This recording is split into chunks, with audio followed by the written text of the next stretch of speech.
I hate revivals. Revivals are legitimately the worst. Of the major revivals of shows from my childhood or something that I loved from my youth that have been brought back, hardly any of them have lived up to the expectations that have been placed onto them by either their creators or the fandom. And I think that it's a lot to do with the fact that many of these shows were amazing and iconic in the period that they came from and not necessarily transcend anything to become more than just a cult classic show that was well written and fun, but had a lot of serious flaws that were tied into its original creator and its original makeup. And I think this revival, despite people having very mixed or angry feelings about season 7, which I most certainly do have myself, so I get it. I get it. This, to me, did not give me any serious closure. There were some good things, but there were some whoa mama terrible things going on in here. And I will try to just run through how I feel about this. I have so many notes. Let's begin with Winter. I missed the opening theme song. I was wondering how they were going to put that in there, if they would do it at all, but they didn't. And I was honestly disappointed by that from the very beginning. I was like, I really wanted them to like update the opening credits. They're so iconic. They're a huge part of the franchise. So I was sad to see them go. But Winter, we get the first, you know, Rory's back. She's going back and forth through London. She wrote some article for the New Yorker. She's working on this book with Alex Kingston, who's really fun in her role, and I really enjoyed her. And she's back in Stars Hollow to visit her mom and be the adorable daughter.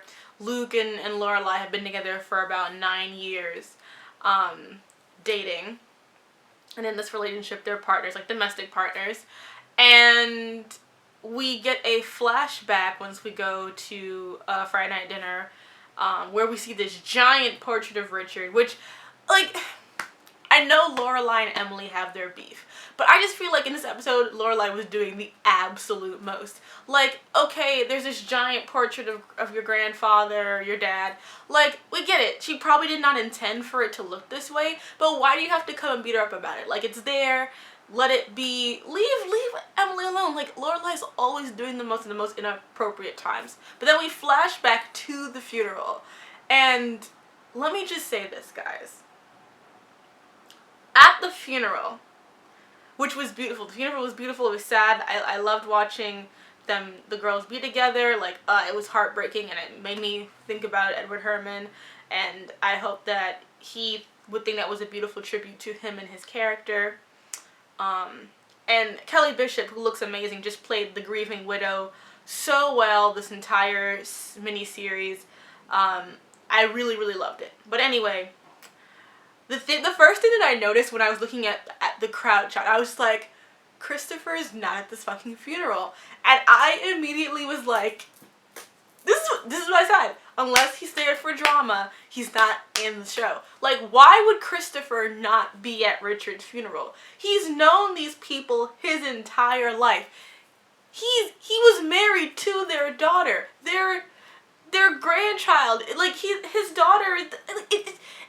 It's because he's not important if he's not there to create drama.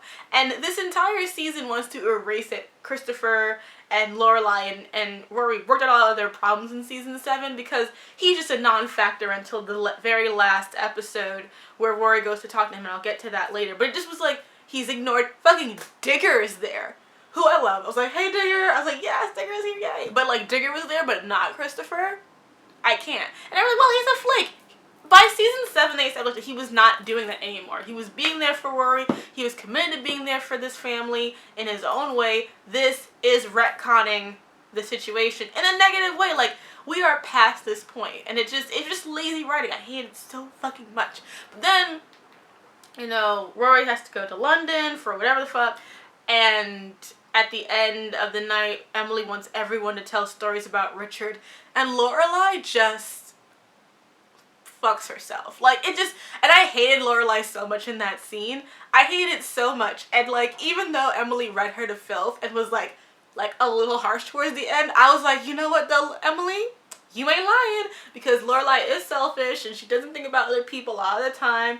And like, seriously, I know that you had a rough relationship with your parents, but like, you and your father got along better than you and your mom. And the first thing I thought of as like a story that she could tell was like back in, I don't know if it was season 1 or season 2, but it's in one of the earlier seasons where like Lorelei is gonna sneak out through her window, and she's like, Dad, don't tell on me. And he's like, Emily, she's not up here. And she's like, thank you, Daddy. Like, that's such a cute, iconic moment of, like, them being in sync that I was just kind of like, that would be the first thing that would come to my mind. That's the first thing that came to my mind. But Lorelei just goes off this thing about how, like, she was having sex with some kid and how she gets left behind in some trunk. And I'm just like, dude, this is not appropriate. This is just not fucking appropriate. Like, it's not quirky. It's not cute. It's just annoying as fuck. And I was like, when Emily read her to Phil, I was like, Emily, you know what? You being cold-blooded as fuck right now, but like, I'm with it, because she was just doing the absolute most. I hated Lorelei so much that scene. Like, I can't even explain. Like, it was just so trashy.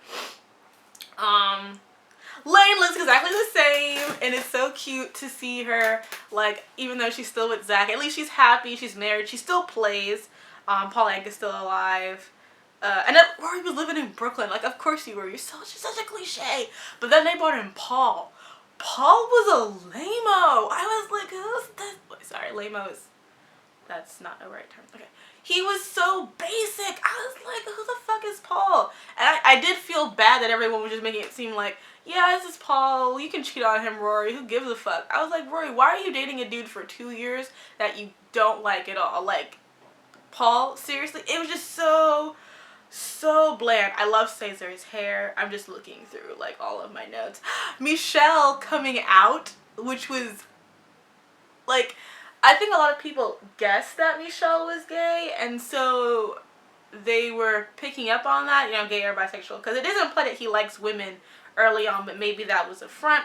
But he is gay in this new revival, and he's with this man named Frederick, and who wants him to have kids, but Michelle's like, fuck that shit. And I'm just kind of like, oh my god, Michelle. He was so good in this series. I think that not having Suki around, while that was definitely a loss, it allowed Michelle to have more of a storyline than he's ever really had before, and I was definitely appreciative of that.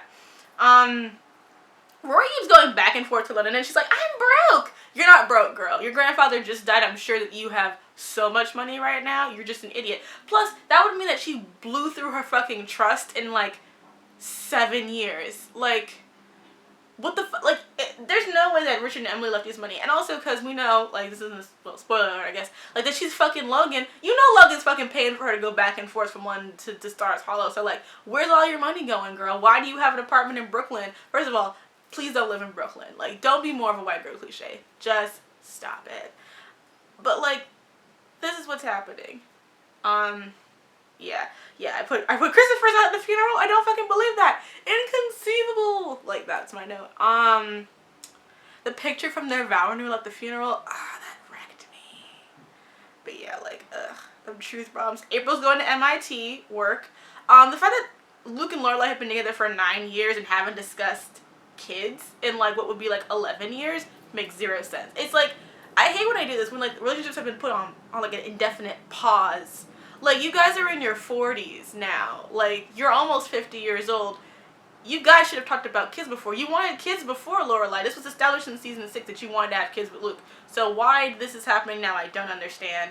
And then I like the fact that they went to go, like, talk about a surrogate. I like that they kind of, like, showed that it's okay that you can't biologically have kids. I hated what Luke said about adoption. I was like, dude, you're, like, see, Luke, still don't like him, but they did, and get into it later, but I still don't like Luke. I didn't like him in this scene. But Paris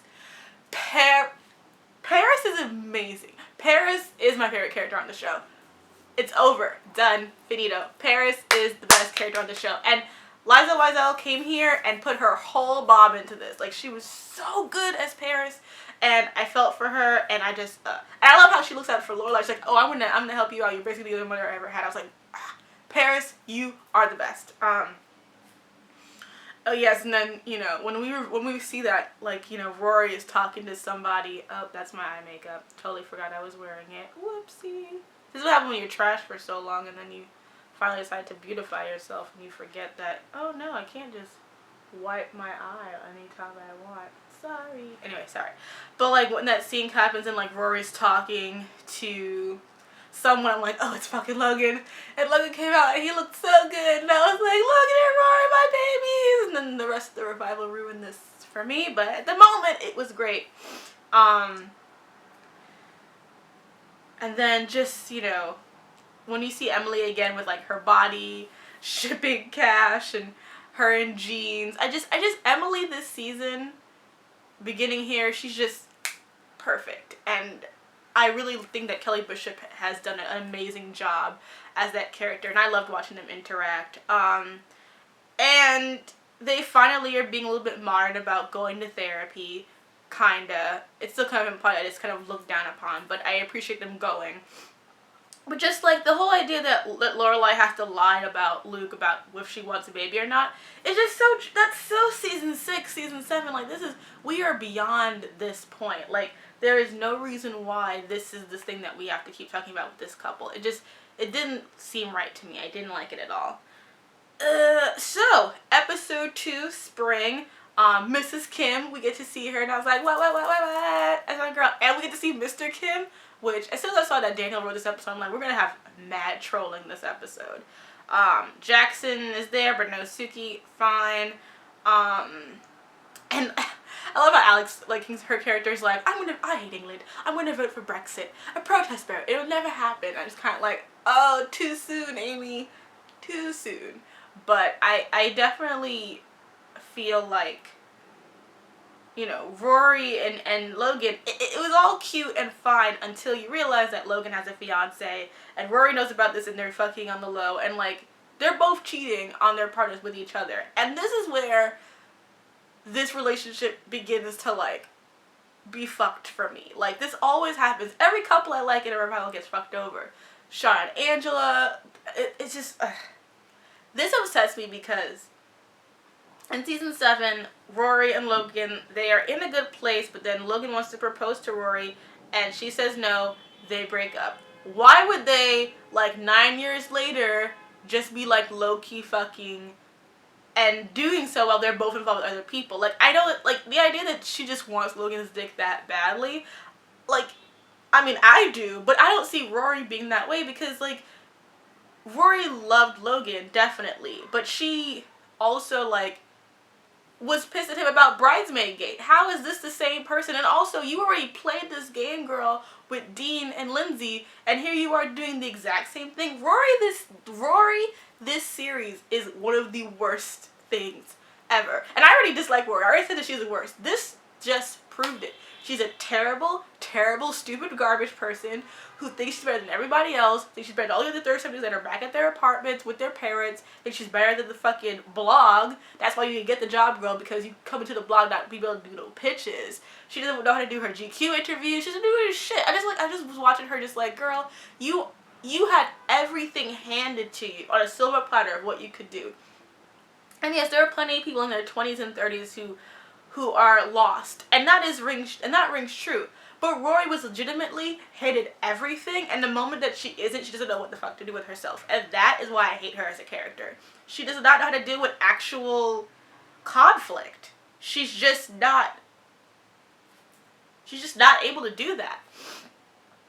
And Mitchum comes in. I'm just so glad that Mitchum is there. I also want to notice that I really enjoyed that Lorelei's sense of style wasn't reduced just because she's older, because her character would be about like 48 now, and I was glad they didn't try to make her dress in less fashionable, more like homely clothes, because, you know, she's still vivacious and fun. She wouldn't be someone who would dress like her mother and just all pantsuits all day. I'm glad they still had her fun dresses. Her hair was still teased. She looked really, really good, and I appreciate that in her character. I loved all the cameos with Gilmore guys and everything. All the chef cameos were boring as shit. The Chilton reunion was amazing. I love Paris. Rory, I love her whole like, I did this music class and now I can see music. I'm like, girl, when did you take this music class? And then she looks down on people, so I'm like, I was thinking about getting my master's and a PhD, but then, you know, it's like, whatever, no. Like, you're being offered basically a teaching position on a platter, and you're like, I don't know. I wish that I had that opportunity. Like, she's just such a waste. And then the Tristan episode, it didn't get Chad Malcolm Murray there, and I was like, well, okay, but did he even graduate from Chilton? Didn't he get kicked out? I can't remember. But it just, Paris's whole meltdown and everything with her briefcase, and when Frankie came in, I was like, Paris, you are the best thing here. Like, just everything with the briefcase. Paris and the way her character is written just makes me feel for her in every single way. Like, and I'm so sad that her and Doyle are getting divorced. I hope that gets retconned because, like, they are so cute together. Their children are adorable. I just want Paris to be happy. And I refuse for her not to be. It was all supposed to be Luke when Lorelei is talking to her therapist. Jason Mantzoukas finally made it onto the show. So happy for him. He's not being, like, you know, the sex fiend between, you know, both daughters, but at least he got to be on the show, make a cameo along with the Gilmore guys, so that was a lot of fun. Mae Whitman, the other daughter from Parenthood, she was there. Rory has a one-night stand, and she's, like, totally just freaking out, and it's like, I get it, but at the same time, like, girl, you are 32. You legitimately had affairs twice. Like, you're cheating on Paul with, like, everyone. Like, why are you, she's just the worst. She's the fucking worst. And she got taken to task by some 20-somethings at BuzzFeed, by her twin Sasha. Because, like, if you read the backstory for, like, the actress who played Sasha in Bunheads, who's playing the, Sandra Says, or Sandy Says in this season, and Alexis Bledel backstory, they're both, like, white Latinas who spoke Spanish as the first language, both were models before they got discovered to be on this show by Amy Sherman Palladino. They're basically, like, twins. Like, they look exactly the same dark hair, blue-eyed shit. It's like she has a type for sure. But yeah, Rory fucking, and first of all, who has 3 phones? 3 phones. Why do you have a work phone that's not issued to you by work? You know this thing called Google Voice, girl. It's 2016. I can't, Rory is so stupid. But yeah, spring was whatever. Rory's dumb. Then we go to summer, which summer, they're just sitting there at the beach with the 2 kids, you know, having their parkas over them and fucking making fun of fat people and girls who are, like, dressed in bathing suits at the beach. This is when I was like, Amy, Daniel, like, y'all really have not matured at all. I mean, it's so bizarre. And I think also in the previous episode, it was the one where they're like, we want to do a LGBT parade, but we don't have any gays in Stars Hollow. And Gypsy's like, Taylor, you don't know any other gays that could do it. I'm just kind of like, you guys are, like, 1 step forward, 7 steps back. Like, there's no gays. Maybe we can get some gays from this other town. Why can't they send us our gays? And I'm just like, can't. No. You guys, you're doing it wrong. You're doing it wrong. You're trying so hard to be, like, quirky inclusive, but, like, you had Michelle being gay, but then you had to do all this weird, gross, homophobic shit. Like, you guys are just being so weird about this, and I don't get it because it's 2016. Get it together, dudes. Really. And then, like, for the rest of the summer, like, and then, like, April comes, and she's adorable. She goes to MIT. She gets high. You know, good for her. And I love that actress. I think she's really great, so I was happy for her. And then fucking, like, for some reason, like, they get a whole thing of, like, oh, April's gonna go to law school, and, like, she's gonna, like, get her master's, and, like, you're gonna have to pay for that, and she didn't get full tuition, you had to pay for that. And Lorelei's being weird about it. I'm like, well, of course Lou's gonna pay for it. That's his fucking kid. Like, I don't understand what that has to do with you. She's like, I can help. I'm like, well, girl, why would you need to help? You, not her mama? Like, you know what I mean? Like, Luke has so much money. He always has had, like, an disposable income. Why she was acting like that is beyond me.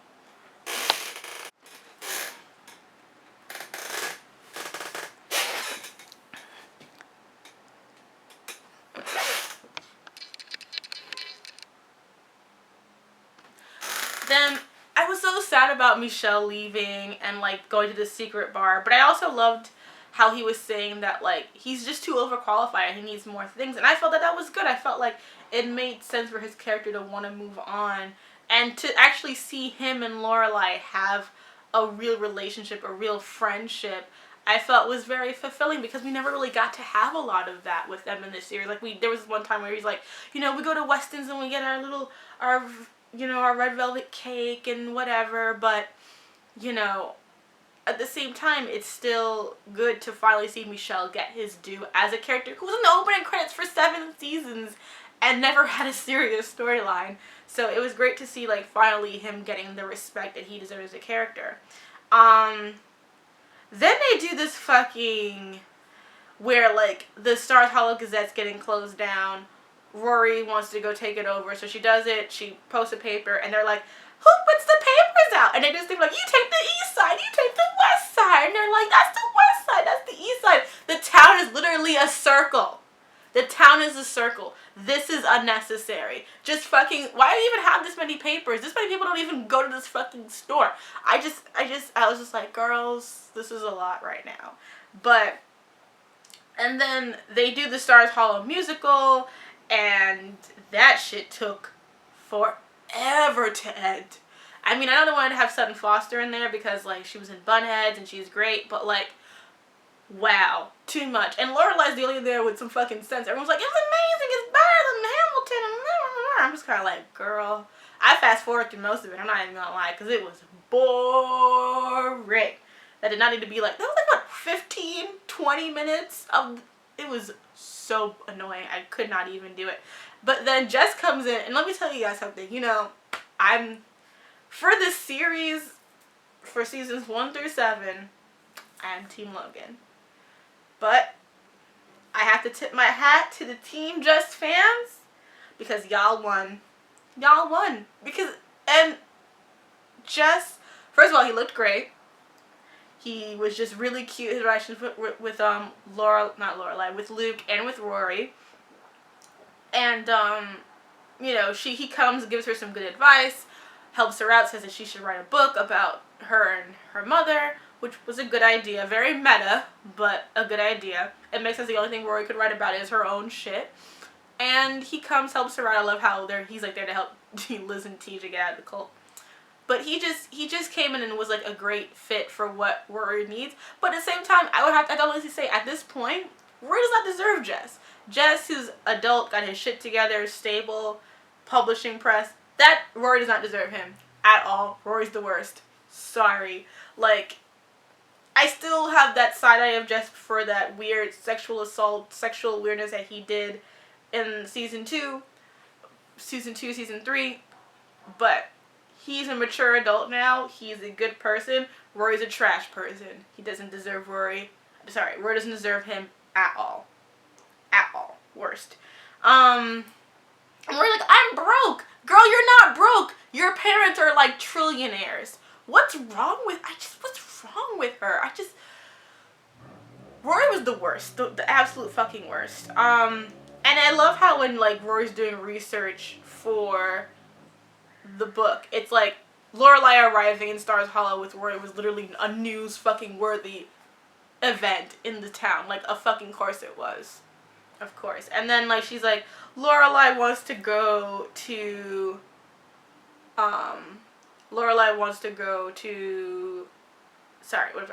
thinking about moving to Queens, and I was like, girl, please don't.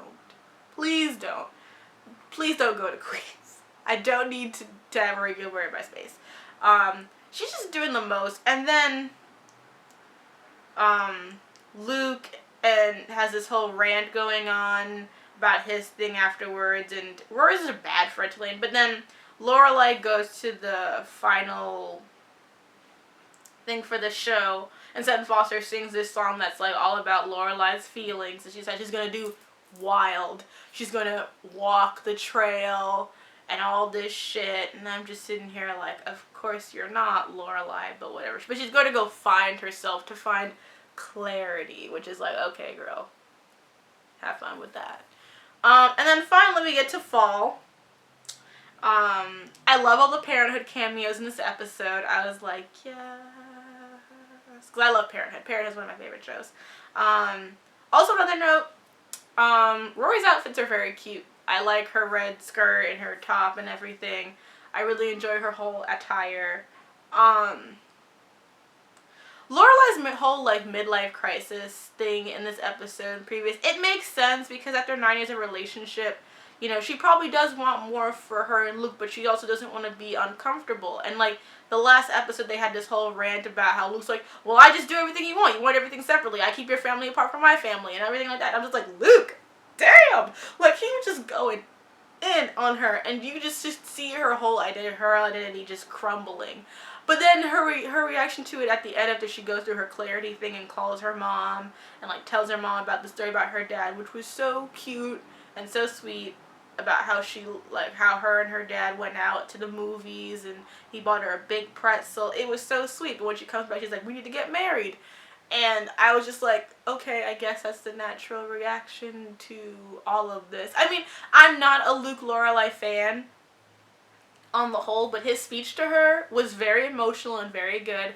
I still feel like he, as a character, like all of his grouchiness these past seasons about the surrogacy and the baby and stuff, it just turned me off to him again, because he'll always say and do these like low-key shitty things that are supposed to be taken as just like, oh, he's just a grouch, but it's also like, you don't communicate with this person that you supposedly care about. And the thing about it too is that Luke does very much care for Lorelei, but he cares in how he shows it. He does it by doing things for her and being stable and being there. And basically all Luke is saying is that, like, you can do anything you want to me and I will never leave you. You can step on me, shit on me, piss on me, burn me, and I will still be here for you. And I'm just like, well, you know, Lorelei, as someone who likes to step over people, you got yourself a keeper. Like, when it comes down to it, that's why they make sense, is because Luke loves Lorelei enough that he will put up with Lorelei at her absolute worst, which no sane person would do. So there you go, Luke and Lorelei for the win. Which, I say this sarcastically, but honestly, the speech, how they got together, the wedding, very satisfying. Even someone who doesn't like the couple, that's never been a problem for me. I don't really care about the endgames in Gilmore Girls, because they're not my favorite characters, Lorelei and Rory, so it's kind of like peripheral, just the drama of the show. But I definitely, for those who love that couple, I hope that this was a fulfilling thing for you. And I'd love to hear how you guys think about it, because I'm sure if you're a Luke Lorelei fan, this was like what you wanted. And, you know, it was great. And then fucking Life Death Brigade. Like, oh man. It's just like, it was like some Panic at the Disco's realness, and then like, they're so emotionally stunted. But at the same time, I find them charming. I do like them a lot, even though they're kind of corny. And I do feel like this is part of the world that Rory belongs to in her own way. But she hates that part of herself, but it's still a very, very big part of who she is. And even Logan, he's always trying to like buy her or like do these things to show affection for her monetarily, because he's not gonna leave Odette. And I don't think Rory wants to ask him to leave Odette either, because like,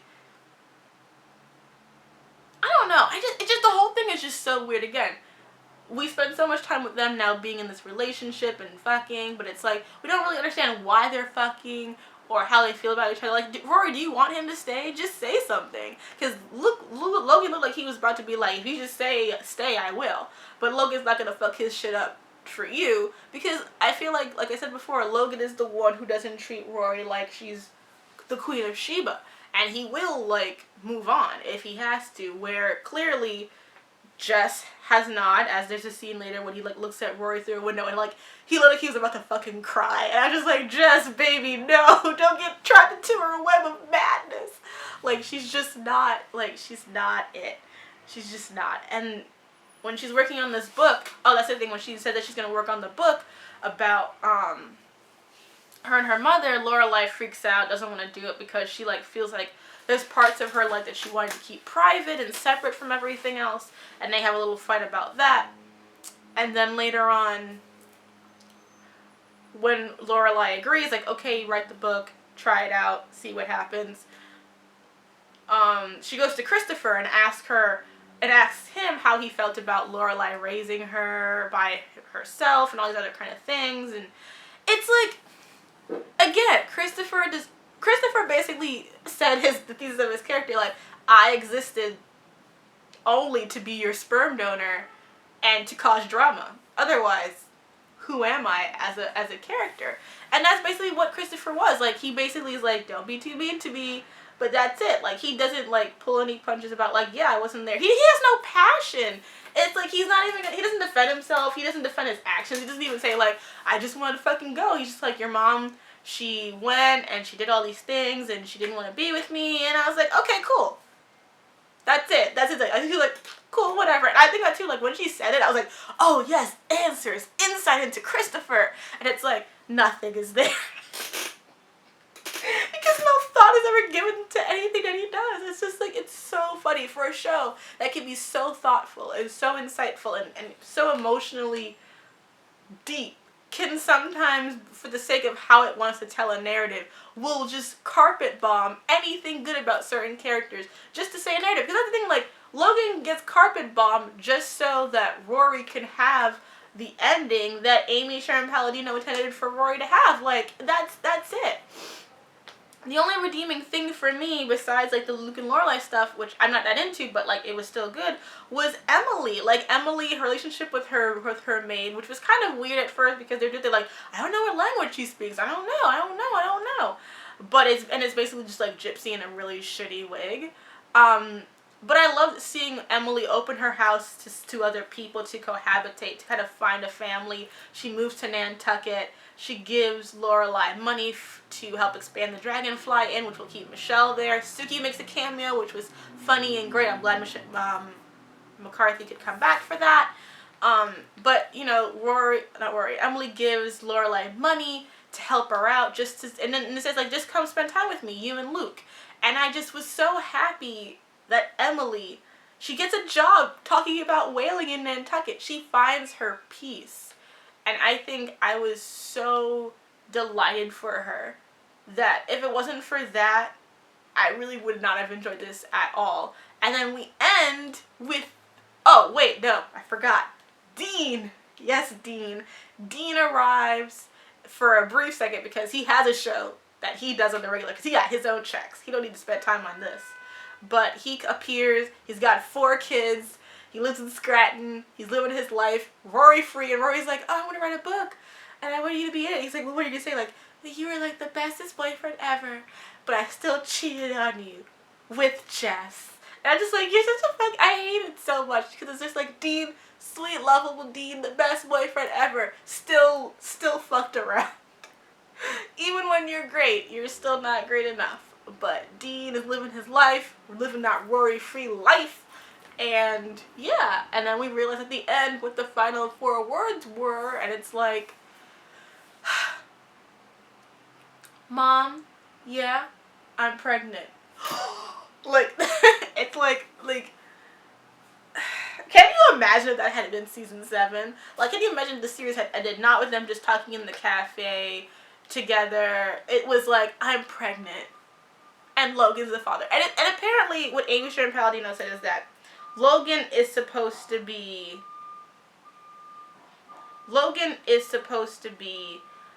the Christopher to Rory's Lorelei. And it's like, Christopher and Logan are not the same. Logan was not a flake, overall. He had his moments, but it was because they didn't know what they were young and they were stupid. But Lorelei and Christopher got pregnant when they were 16. These 2 are in their fucking 30s. You want to tell me that I keep calling her Lorelei. You want to tell me that Rory Gilmore doesn't have a fucking IUD? She not on birth control? She just randomly fucking in London, just all hibbly-piggly? Like, what? No. And for what? So she could be pregnant and then to have Jess be the Luke and fucking come out of nowhere and take care of Rory and marry her and have Logan Hunsberger's baby? Like, and also the idea that, like, Logan just would not be with Rory or not try to make a commitment to Rory knowing that she was pregnant. Like, does that even sound like Logan's character to you? It's just so dumb. And why? This is the thing, like, and then Amy Sherman Palladino had the nerve to be like, I don't know why people are so obsessed with Rory and her relationships. That's all Rory has going for her. Rory is a fucking idiot. She's a fucking idiot. She's stupid. She's spoiled. And she's the worst. And I don't know why I would care about anything else but her shitty relationships, because that's the only thing interesting about her life. And you know what? Mitchum was right. Mitchum was right. She don't got it. Because this entire revival has shown that Rory is a terrible journalist, does not have it, and that she was just mediocre. So Mitchum, you are the true hero of the Gilmore Girls series because you saw through the bullshit. You waded through that shit and you saw the truth in Rory Gilmore. And for that, I give my thanks to you because Mitchum, you were fucking right. Rory, she don't got it at all. Well, I would love to hear what everyone else is saying about the revival. I'll leave some of my long-winded notes down below. But yeah, what did you guys think? To me, this was like a B-. Like, it had some good points overall, but just like very little progress for the characters that really mean a lot to me, and that's the secondary characters. And just Rory being there just like dragged it all the way down. It was almost a C+, but honestly, the Emily stuff was just so solid and so good that it truly redeemed most of the things I didn't like about this series, to the point where I'm like, you know what, this is beautiful, this is well written, this is well done. Her fucking rant, her like, this is bullshit at the DAR, I was like, Emily, I want to be you when I grow up, because that was one of the greatest things. She's like, it's bullshit with your hair and your tits, and I was just like, oh my god, Emily just said tits, she just said bullshit 6 times, she don't care about coasters no more, I am living this life. And when she's with Jack, he's like, I'm gonna miss you, and she's like, of course you will. I was just like, Emily, you are the queen. Bow down. So yeah, if it wasn't for Emily Gilmore and Paris and like a little bit of Lane, and of course Rory's still a shit friend to Lane because Rory's a shit. I hope there's not a second season. There is nothing good that can come from that. They barely got together everyone as they did now. People are gonna have other shit to do. I don't care for it. I truly don't. But that is my opinion, just my one lone black girl opinion. What is yours? And the next video I do will be talking more about the future of this channel, what we're going to be doing from now on, and how I hope to actually contribute more to YouTube than just great hair and profanity.